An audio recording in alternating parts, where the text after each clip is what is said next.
walang dahon, mga pusong di makakibo sa mga pangyayaring nagaganap sa lupang ipinangako.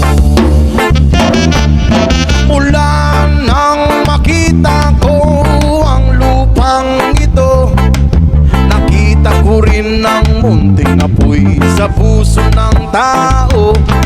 Kinatungan ng mga kabulukan hanggang sa lumago.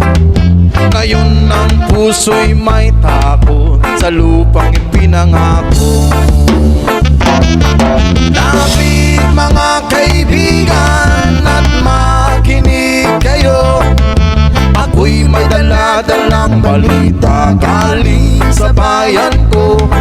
Nais kong ipamahagi ang mga kwento at mga pangyayaring nagaganap sa lupang ipinangako.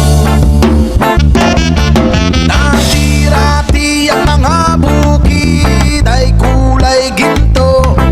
Dati-dati ang mga ibon sinlaya ng tao.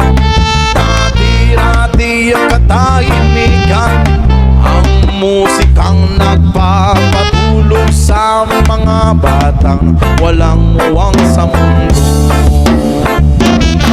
Ngayon ang lupang ipinangako ay nagsusumamo. Patakan nyo ng luha ang apoy sa kanyang puso. Tingin nyo ang mga sigaw ng mga puso ng taong kung inyong dadamit kabilang sa inyo. Duol mga kaigsuunan o paminaw kamo, una ako'y dalang balita gikan sa banwa ko.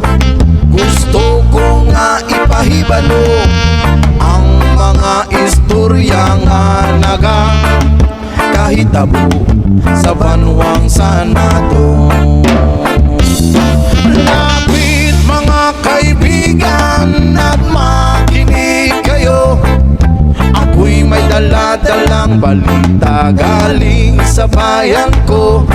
Nais kong ipamahagi ang mga kwento at mga pangyayaring nagaganap sa lupang ipinangako.